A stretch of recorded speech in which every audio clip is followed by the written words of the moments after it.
Welcome to Week 2, Lesson 1, Mental Resilience, Mindfulness, and Practicing Gratitude. Week 2, Lesson 1 will cover mental resilience, as I mentioned.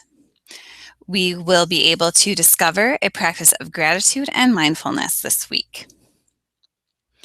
And this lesson is all about paying attention to how the things that we pay attention to affect our behavior. Our attention can have different effects. It can be connected with positive emotions, negative emotions, or have a neutral effect. Given that this course is about building resilience, we are going to discuss the connection to positive emotions because this is the link that will help us build resiliency. First, let's dive into a discussion about our attention and mental resilience. Our attention, or what we focus on, are the thoughts that are the main focal point of our consciousness. And we can think about all the different things that are happening around you right now, but you're paying attention to something specific. Hopefully, it's me delivering this lesson and not something else that's irrelevant.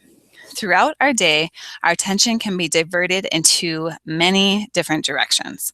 But what is interesting to think about are the thoughts that we notice and the thoughts that we do not notice. Researchers have followed people and figured out how many things that they are consciously aware of or that they pay attention to on the average day. These researchers have estimated that there's roughly 20,000 things that the average person considers noticeable thoughts or conscious images that these people in the study attend to each day. Where we get into trouble is when we pay more attention to the negative thoughts and images than the positive thoughts and images. Research has been completed on some of the reasons why we pay attention to the negative, and it's related to our ancestral history.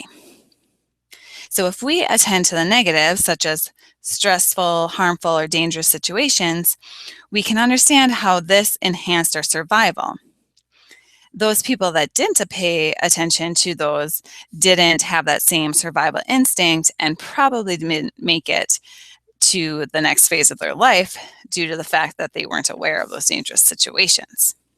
So over time, we have developed to notice negative aspects of what's happening in our lives. There's various researchers that have covered these topics, and some of the researchers have demonstrated that in interactions with others, we pay more attention to the negative and to what we don't like about that person. For instance, we might pay more attention to what they did wrong or how they're screwing up versus paying attention to what the person did well. So that would be what we actually like about that person and what we consider a positive characteristic of them. Also, in our own experiences when we perform, we're more likely to look at the negative aspects of our performance versus finding and focusing on what we did well. So why am I sharing this information with you, this explanation of the negative confirmation bias? It's because focusing on negative affects our feelings and the meaningfulness we get out of life and ultimately our behaviors. And as you are probably beginning to pick up, resiliency is focused on behaviors and thoughts and skills. So if we focus on the negative, that is connected to how we act and what our behaviors are. So there's a concept that's been researched with regard to attention, and it's called selective attention, or what some people refer to as the cocktail party effect, which simply means selectively concentrating on one thing while ignoring all other things. So we can imagine ourselves going to a cocktail party where there's a lot of people, and we know the volume of different chatter that's going on in the room, but we have the ability to get into a more intimate conversation and pay attention selectively to only what's happening between you and the other person. And this is what selective attention is. We can also be involved in what seems like a conversation, but be selectively attending to someone else's conversation because we heard a certain word that has captured our attention. So selective attention really means honing in on one thing at the exclusion of everything else. So there are a variety of types of selective attention. One common type that most of us exhibit is a negative confirmation bias. A negative confirmation bias means that we view situations or other people in a negative way and that we tend not to notice the positive. In other words, you tend to focus on the things that bother you about a situation or that annoy you about other people. This negative confirmation bias can increase the amount of perceived stress we experience and make it harder for us to overcome obstacles and barriers. So if it seems like this is a lot of bad news, there actually is some good news. We are not victims of our attention. We can change what we decide to focus on. We might not be able to control it completely, but we are able to notice that we are being drawn to a negative situation and then correct it by focusing on a positive. So I would like to practice this mindfulness exercise with you right now. I would encourage you to take a deep breath in and release. Deep breath in and release. Just taking a few deep breaths, for instance, can help calm your breath, which in turn helps slow down your heart rate, which in turn helps slow down your thoughts. So a few deep breaths every hour or so can do wonders to help practice mindfulness. Now, besides deep breathing, there are many other things that you can do. For example, positive emotions are seen as a beneficial way to improve your levels of stress and therefore facilitate adaptive coping and increased well-being. It also can help build social support and psychological supports. The rest of this lecture, I'm going to discuss the use of positive emotion, such as mindfulness and gratitude, as the basic skill sets of building resilience.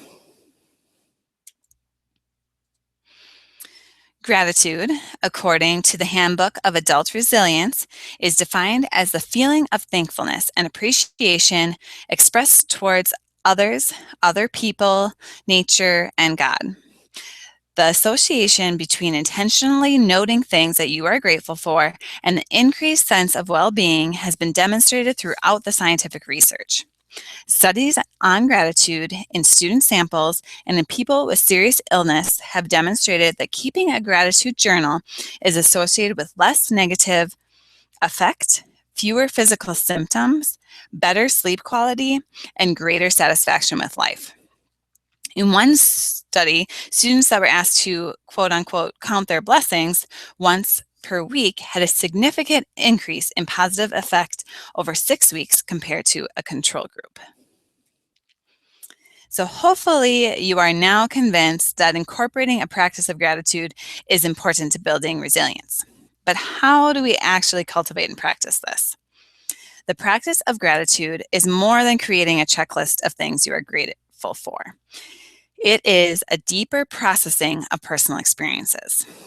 It is more that the who, what, where that happened to you, but it's also the why it matters. Why are you grateful?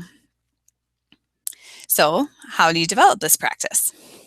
A few options are starting a gratitude journal. You can also write a thank you note. And you can also try thinking about the absence of a positive event. For example, you can ask, what if this person wasn't in my life? When we think about loss and think about why we are grateful, then we can cultivate a sense of gratitude for that person. When we have different times in our lives, when we experience different levels of gratitude. So each practice will attend to a different area or a different need in your life. What practice do you think will work for you? Next, I will discuss a variety of practices that you can try in more detail. I mentioned the practicing gratitude through journaling. Research has identified the optimal frequency of journaling once a week to engage a sense of gratitude. So the step one in your weekly reflection is to identify 5 things in which you are grateful for, or that surprised you in a positive way that happened over the past week. So after you list these 5 things, think about what would happen if they never happened. How would that have affected you? What you want to do is think about why you're grateful for that event or that person or that action. To recap, identify 5 things that you have an appreciation for or are thankful for or are grateful for in the past week. And really imagining that absence of the event so that you can process why it was a meaningful event and why you are grateful for it. The second practice is creating thank you notes for anything that you are thankful for. This is one of my personal favorites and a practice that I engage in quite often. It's also the most impactful one that's been shown through research that is actually writing a gratitude letter and engaging in a gratitude visit to someone. In this letter, you can answer what you're grateful for, and you may be grateful for a variety of things. Even someone that bothers you, you may be grateful for their presence because this person is also causing you to become better. It may also give you a sense of appreciation for your own family members in your own life. Research supports that writing a gratitude letter and making that visit is one of the most positive ways to cultivate gratitude. Martin Seligman, who I'll talk about later on in future lectures, is considered the godfather of positive psychology and actually developed this technique at the University of Pennsylvania in one of his psychology courses. So what happened is the gratitude letter and visit actually requires the person to sit down and write a letter to a mentor, a family member, or a friend, or any other important person in that person's life who they've really never developed a proper thank you or conveyed their deep appreciation to. So you write to this person a letter, tell them what it is about them that you're truly grateful for and what you appreciate and what you're thankful for. When you write that letter, you then prepare to do the visit. And this visit is a face-to-face meeting with that person. And the person doesn't have to necessarily know the nature of why you want to get together with them. It could be a family member or anyone in your life who you want to write this letter for. But you'll arrange this meeting, and at the meeting, you'll tell them and actually read the letter to them, and then give them the letter. So if you want to take part in what the godfather of positive psychology considers to be one of the best practices, then I suggest you participate in this. So you can think about a loved one and think about the absence of that person, which cultivates a sense of gratitude and a feeling of gratitude. So as I've mentioned, positive emotions promote adaptive flexibility and teach individuals to take advantage of the opportunities that exist in the environment. Utilizing either the thank you note, the gratitude visit, or the journaling will help cultivate these positive emotions. And these positive emotions are a vital part for our preparation for an uncertain future. They enable us to test the boundaries and search for creative solutions to the stressors in our life, which enable us to grow and learn. So in conclusion, what are the gratitude practices that you can do to actively pull your attention to reflect on positive aspects of your life that you have a deep appreciation for and are really thankful for? Can you start with one gratitude note or journal entry or mindfulness meditation today? Thank you for joining me today, and please continue to work your way through the checklist for this week.